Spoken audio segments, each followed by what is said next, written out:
Hello. Hello, good afternoon, everyone. I am Anita Gupta, and today's topic, as it is mentioned, spoon feeding to self learning.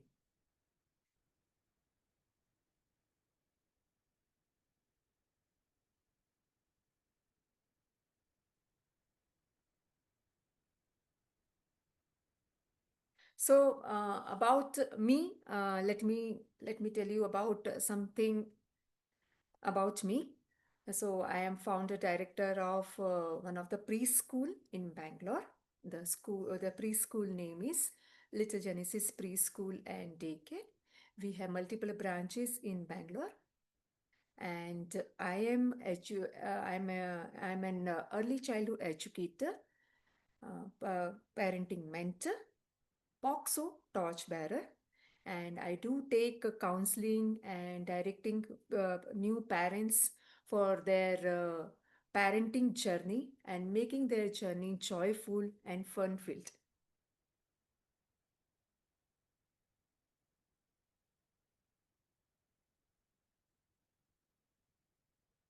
So, are we good to go for with today's topic?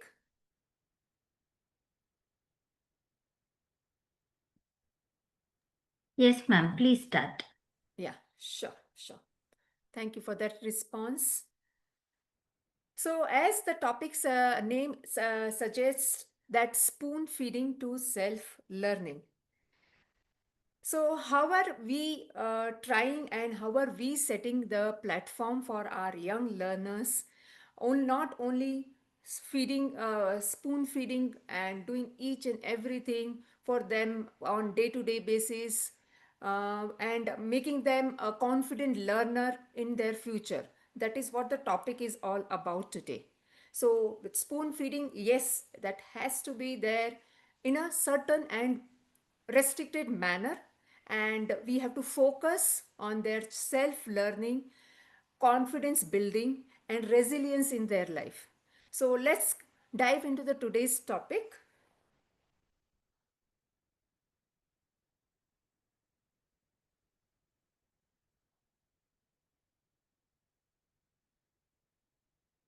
So let's understand that first, that what is this all about, in what ways we can support in what ways we can support our children's learning without doing everything for them. We are, as an adult, as a parent, as an educator, we are proactive and we want to cushion each and everything for our small and young learners, isn't it? We want to do that.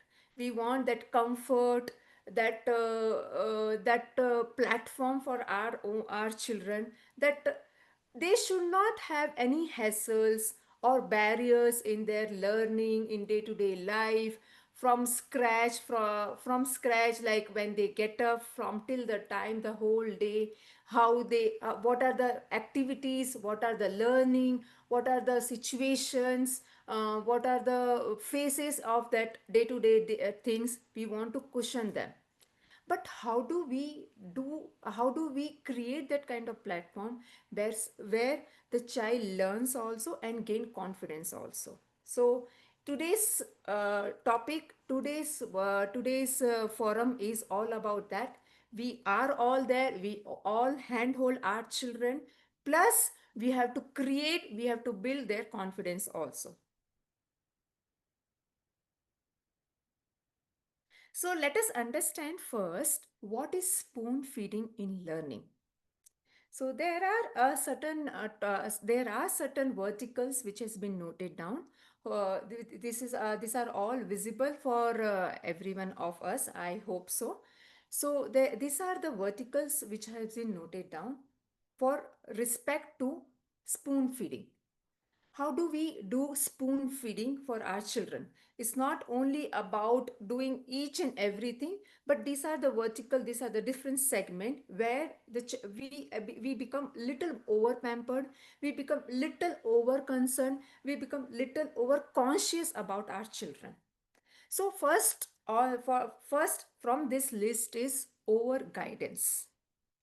Generally, guidance is much needed for our children, but something to do over guidance is somewhere it's restricted and hampers child's creativity, thinking ability.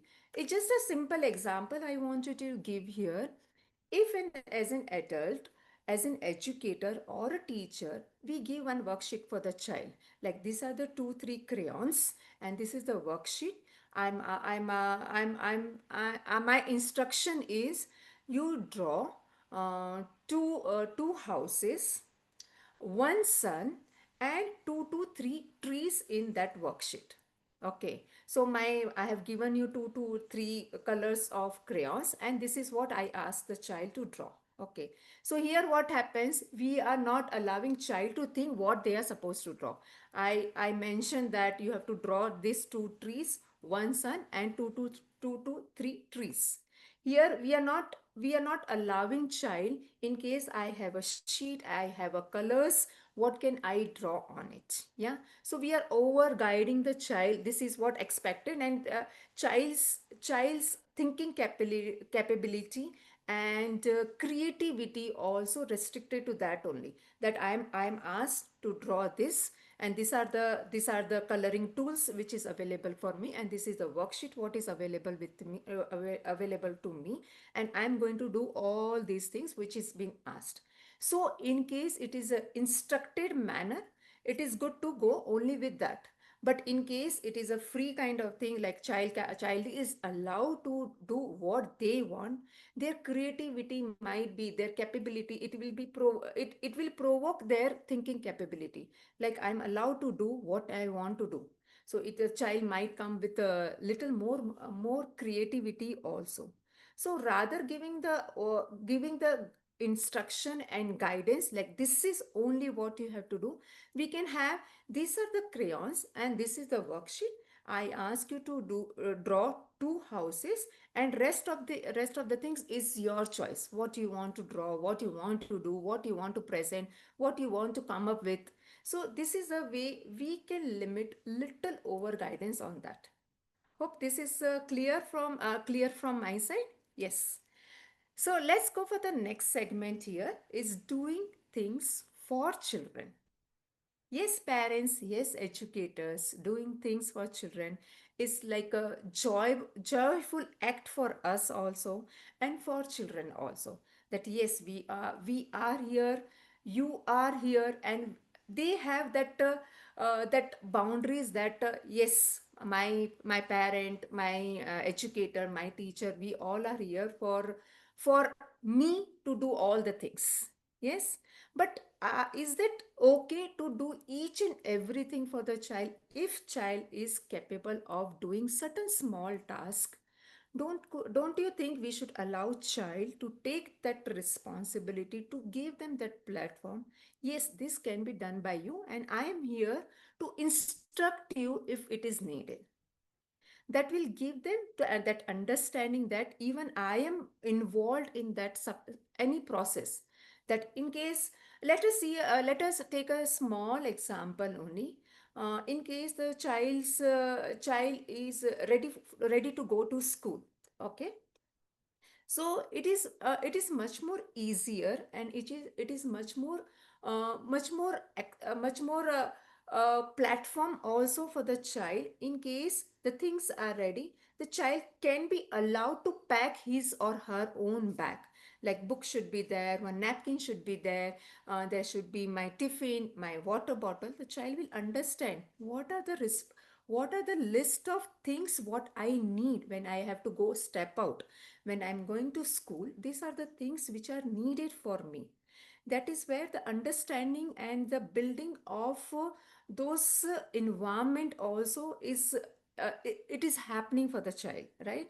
So in case the child is going somewhere to play down, so what are the necessity things? The child has to carry one napkin, he has to be dressed up properly. Child understand this is where I'm going, and these are the needs and formalities what I have to do. Okay, when I'm going to such place, these are the things what I need. And when I'm going to some other place, these are the list of things what I need.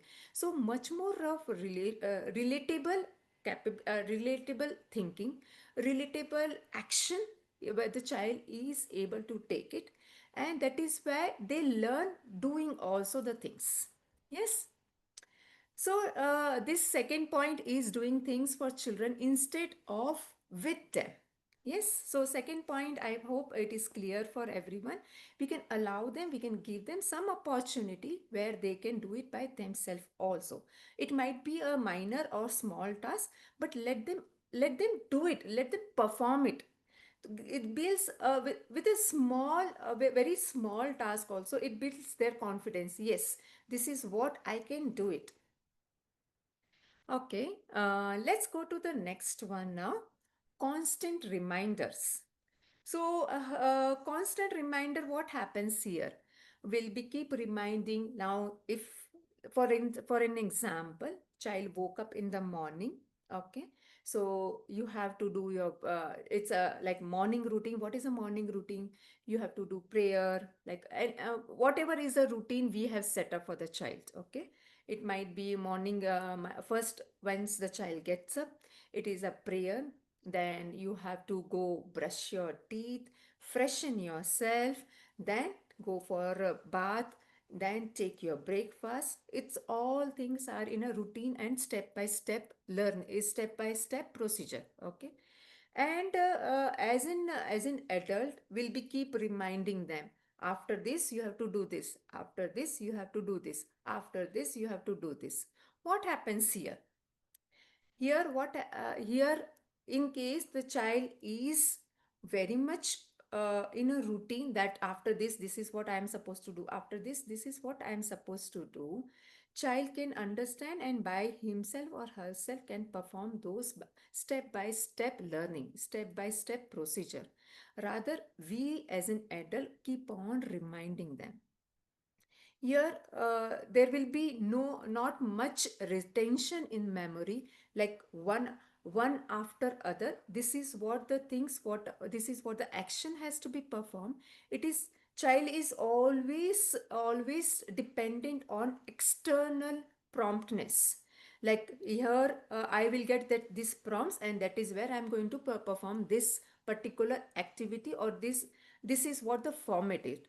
Once it is been demonstrated, or it has been become a routine for the child, it is much more easy to be an observant rather than reminding them on and often.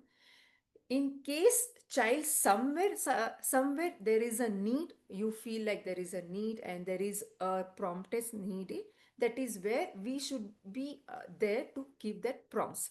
Other than, it is much more of observer. Like, in case the child has missed out in the step by step procedure, then there should be a reminder. That is still acceptable and still advisable also. But in you we rather than reminding them constantly, we should be as an observant. Like, after this is what things is. After this, what happens here? Child learns in the particular manner that after doing one thing, after that I am supposed to do this thing. I am supposed to do this thing. The wiring of the brain also happens, and get much more deeper connection, that this is what and how we are supposed to do the things. The constant reminder might hamper the child confidence, and dependency will be on much more of promptness, external promptness, that there will be a message, or there will be a reminder for me. Rather, the child will be independently performing any such activities. Okay, so this was the third point about spoon feeding in learning. Let us move to the next point, next point now, that is solving problems for them. Yes, this is very critical also, and somewhere we also, somewhere as an adult, we become little impulsive. Yeah, the child is solving some puzzle, or trying to solve the jigsaw puzzle, Or for instance, this has just popped out now. For instance, suppose there is a movie, we want to watch a movie. Okay, it is a like mystery movie, or some like at the end there is a solution. Okay, and what happens in case one of any of our friend or relative already watched that movie. Okay, at the end, this was the curiosity, this was the thing, and he was the person who had done all those things. Okay, what happens here?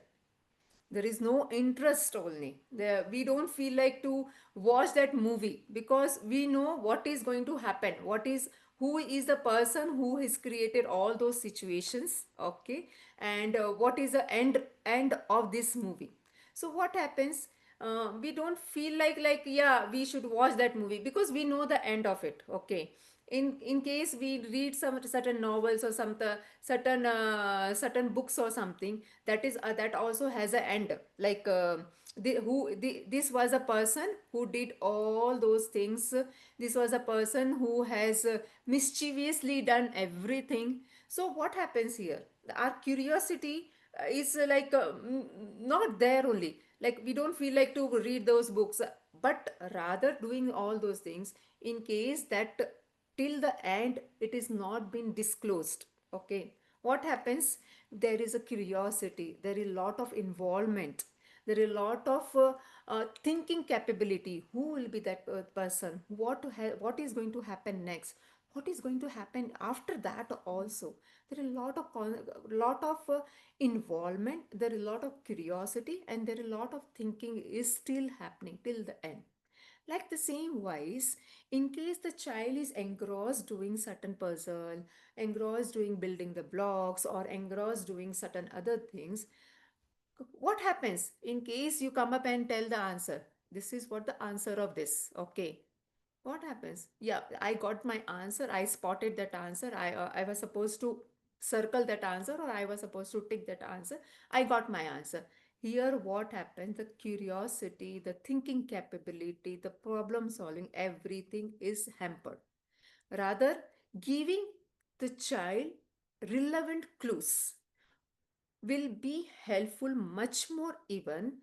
Why? Because the clues will help the child to apply his own potential, his own knowledge. Yeah, if this is the clue, I have to think for I have to think for that answer with the help of these clues, isn't it?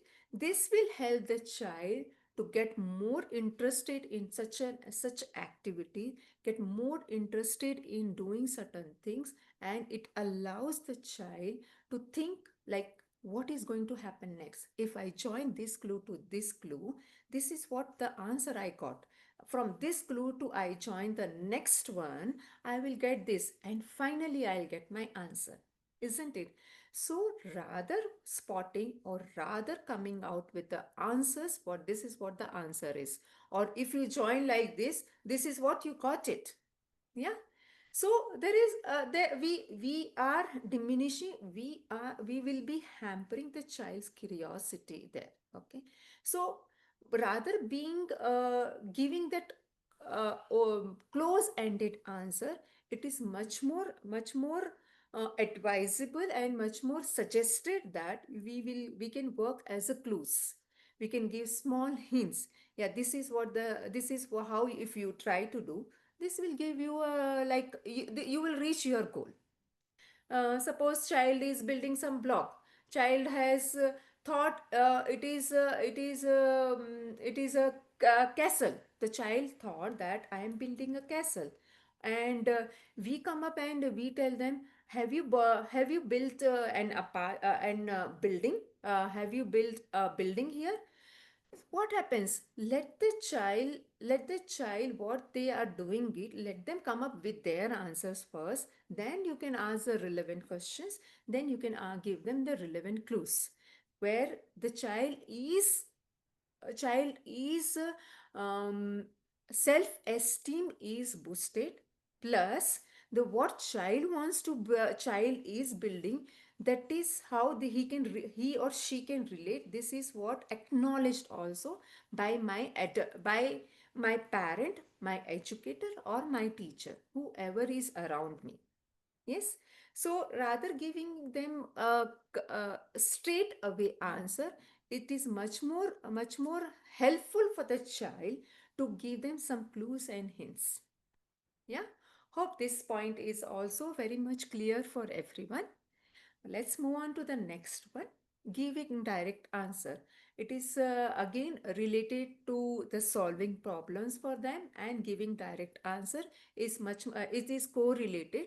We shouldn't give with our impulsiveness that this is what the answer is, rather than allowing child to think, to get engaged more deeply for any of the activity they are performing.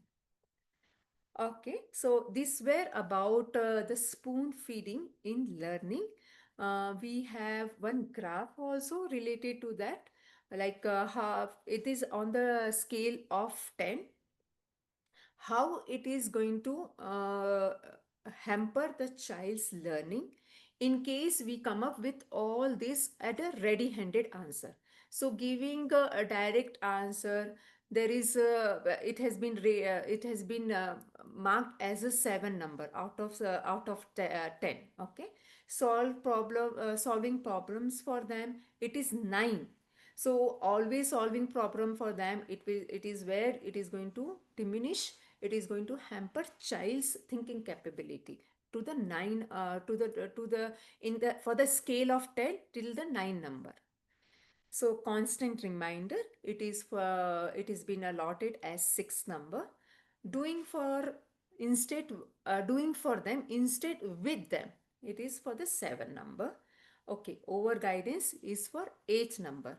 So all these things is, or whatever we discussed till now, is going to not helping our child, rather than it will hamper their learning, and it will create I can say that it will create a platform where the child's creativity, thinking ability will be not enhanced, but yes, it is just ready things what a child is seeking for in future also. Okay, so let's move on to the next one now.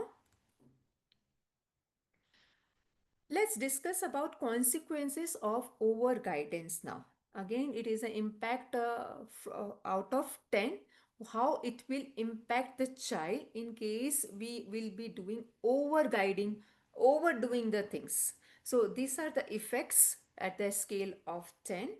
Reduces problem solving skill in children. So out of 10, 9% reduces problem solving skill for children. Inhabits decision making also get hampered. They will not they cannot make their own decision when we are doing over guiding, when we are over guiding children. So out of 10, that is 8 number what has been allotted for decision making ability. Affects self confidence and creativity. So this is where it is very important that it affects their self confidence. We all are here to boost their self confidence, to build the self confidence and creativity for the children. But by doing overdoing the things, we are actually affecting their self confidence and creativity. Okay, next point is creates dependency on external motivation. A child rather having by their own self, it always creates that dependency. Yeah, there is a I have certain in my environment certain things which will give me reminder, rather me thinking about it, rather me working about it, rather my mind working about it. So it is completely externally, child is dependent on extra promptness, extra factors which are going to help me, rather me myself help my own self. Okay. So this is again from 10, from 10 it has been rated for 8 number. So these are all the effects of overdoing the things for children. Okay. So hope the things are clear till here. Let us go for the next one. Understanding self-learning. Now we have got an idea about doing everything by we have got an idea of doing the things overly for our children. Okay, over guidance, giving them answers, giving them external reminders and over and all those things. Yes, understanding self learning. Now, how what should be the self learning? Child driven exploration. The child driven exploration, curiosity, persistence, responsibility, independent thinking. So these are all self learning. Here, the child, in case the atmosphere is created for the child in a proper manner, where the child is allowed to think, whether the child is allowed to apply his ability, where the child is allowed to apply his own potential, how the things has to be done. This is where we help the child. In all this respect, we help the child. The child learns by exploring, rather giving them the things very handy, casually. Let them fail. That's okay to let them do a mistake. From my learning also, I understood that the learning is a process. Mistakes are the process of learning. If you're not making mistake, you're not learning anything. So any initial stage, making mistake is always is repeated mistake can be a carelessness, but yes, making mistake and any which ways they are still children. They are bound to make mistake. They will make mistake. They will make mistake, and that is how they will learn also how to rectify those mistakes. So we are helping and we will help them understanding that how the self learning should be there. So curiosity, it builds a real good curiosity that what is going to happen next, how we are going to do that. For an example, in case you ask them, let's today we are going to a forest. Okay, we have planned a trip and we are going to forest. It builds a lot of curiosity. What and all we are going to see there? There will be many plants, trees. There could be some animals. There could be some other species and all. So let them think that in case we don't get a proper light, what do we do there? Okay, let them come up with the answer. Like this is what we can do. We can have our torch. We can have mobile torch also can be can help us. That is how they will think, yeah, this is the situation, and this is how we can work on that situation, rather concentrating on the problems. This is the problem and how do we solve this problem now? This is the solution. So it gives them a platform of curiosity, persistence. Again, persistence, when the things are always will be in a sorry when the things are always for the children, where they have to constantly work on a particular manner, this is where the persistence skills builds up for the children. They understand their responsibility, how they should be responsible, independent thinker, and it enhances their thinking capability also. So understanding self-learning, how that helps, it is it is where we need to understand. In case we overdo it, the things, this hampers each and all this aspect for the child. So let's go move on to the next transition from doing for to guiding through. Okay. What is doing for?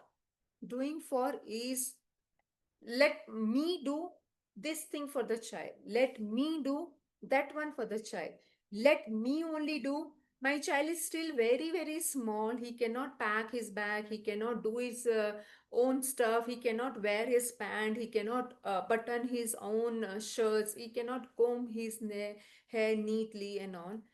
Once you demonstrate, once you allow them, it might be, as I told, there could be some mistake, he might do buttoning, he might do it in a in a wrong manner, but still the child is learning in that process.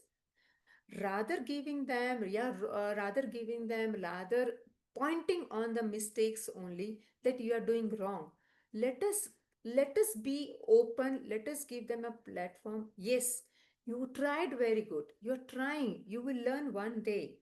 Yes. So rather doing for them, we should be we should be guiding to them that and as I mentioned before, also guiding in the sense there should be limited guidance only. See what happens in case for anybody wants to attend any educational session or any workshop. At the start of the workshop only, if a speaker has too many protocols, like you have to sit in this manner, you can't switch off your camera, you have to be very prompt when we ask you questions, you have to do certain things in a certain manner, and blah blah blah, so many guidelines are there. What happens here? At the start only, we will not able to track all those guidelines first, and end of it, after all those guidelines, we feel like that it's too many things for me, I can't take it, I'm not able to take it, I can't do this. Oh, yes, you feel really overloaded things. Yeah, it is this many things I have to do, that is where I'm going to attend this workshop, that is where I can be a part of this room, otherwise I cannot be. There are too many things for me, right? So like that, in case too many things for the child, like you have to do this, you have to do this manner, you have to take these things, you have to do in that particular format only. There are too many things to do. Here what happens, child loses his own curiosity, child loses his own way of thinking, a child loses his own creativity. Yes. So there should be guidelines, there should be guiding also, but limited manner. So we have to shift from doing for to guiding through. Rather, everything by us, we have to guide them. Let them fall, let them fail, let them come with problems to us. We are here to solve those problems. That confidence, that platform, that connection has to be built it with a child, right? We are here for you. It's okay if you are falling, it's okay you are failing also, but we are there to guide you, we are here to hold you, we are here to make you stand back again. So let the child understand this. This is also a process, this is also the way the child can learn. It is not like that always when you do something, when you attempt something, yeah, you are going to gain something, you are going to be winning, you are going to win some every time. The real time situation, it is not like that. Every time, every phase, every game is not for winning. Yes, there are the phases, there are the things where we cannot expect the child to win. But yes, from that also, if the child is not winning, there is a lot of learning. Hope you all agree with me for this. Every game is not for winning. There are certain games, there are certain phases, there are situations where in case we are falling also, we are learning.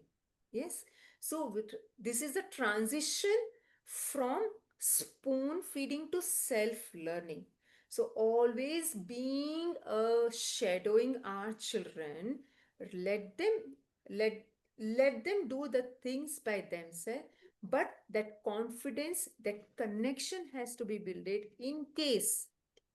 something is something is not your way, we are there for you. That that connection, that confidence, that bond should be there. In case something is not your ways, in case something is not happening as per what you want, we are there for you. We are here to guide you, we are here to hold you. So this kind of connection has to be built with our children. Hope this is all clear till here. I'm going a little faster as the time allotted for every Yes, ma'am. speaker Yes, is ma'am. If as you per can, that only. Yeah. yes, ma'am. If you can, finish the session, then we can have the Q&A session started. Yes, Thank you. sure, ma'am. In just 5 minutes, not even 5 minutes, okay? So most of the things are covered only role of the environment and adult also prepare a self-learning space. These are all the ways how we can have be a role model for our children. Okay, rather always being be a facilitator, not a fixer. Okay, so we have to be a facilitator. We are a co-learner with our learners, small learners. We should not feel like, yeah, we are adult, we know everything. We are also co-learner with them, right? So these are the things we can set up for our children. Yeah. Encourage independent learning. So these are the things where we can encourage them for independency. Give them time to think before answering. Celebrate every effort over results. So every effort should be celebrated rather only focusing on the result.